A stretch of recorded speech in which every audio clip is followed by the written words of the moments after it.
මේ ලෝකෙ දිනන්නේ දක්ෂයාට වඩා අඛණ්ඩව ටාගට් එකක් පස්සේ යන මනුස්සයා කියන කතන්දරය තමයි මේක තුලින් කියන්නේ. ඉබ්බගේ හාවගේ කතන්දරේ මොකද්ද කියන්නේ කියලා මං කිව්වා නේද? කිව්වේ නැද්ද? ඔය ඉබ්බගේ හාවගේ කතන්දරේ අපිට පොඩි කාලේ කිව්වට ඕකෙන් කියන්නේ වෙන කතාවක්. අපිට ඒක කියනවා පොඩි කාලේ වැඩි.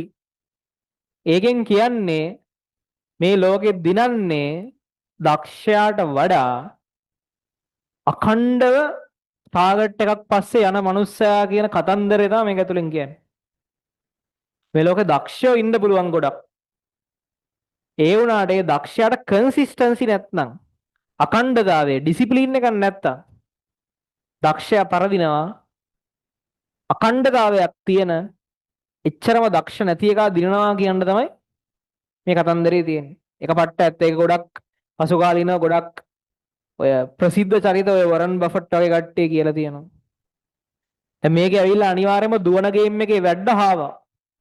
ඒ වුණාට හාවට ඩිසිප්ලින් නැහැ. මැද්දෙන් නිදිනවා ඌ. ඌ ටිකක් දුවලා නිදිනවා. දැන් ටිකක් වැඩ කරලා ටිකක් නිකන් ඉන්නවා. ඒ වගේ හාවෙක්. ඉබ්බට එච්චරම හැකියාවක් නැහැ. ඉබ්බා එච්චරම ජෙනටිකලි වැඩෙන්නේ නෙමෙයි. හැබැයි ඌ මොකද්ද කරන්නේ? ඌ හැම වෙලාවෙම දුවනවා. ඔය සිද්ධිය තමයි ඌ හැම වෙලාවෙම ගේම් එකේ ඉන්නේ. ඌ හැම වෙලාවෙම ફોකස් එකේ ඉන්නේ.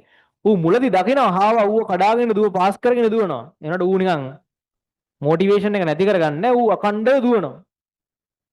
ඌගේ මීට අඩියෙන් අඩිය ඉස්සරහට තියෙනවා. අර ඌ ටිකක් දුරක් ගිහිල්ලා ඌට ඉතින් කම්මැලි දුනාම ඌ වැඩ කරන්නේ නැතුව ඉන්නවා. ඒතර අන්තිමට ඉබ්බ දිනනවා. ඔය ඉබ්බගේ හාවයි කතන්දරේ මොරාල් එක කියන්නේ ඒක.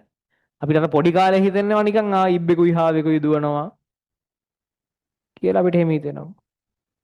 ඒ වුණාට එහෙම එකක් නෙමෙයි එකෙන් කියන්නේ. කියන්නේ දිනන්නේ ටාගට් එකක් ඇති එකා විතරයි. දක්ෂතාවය කියන එක එච්චරම අදාළත්වයක් නැත කියන එක තමයි එකෙන් කියන්නේ. හරි.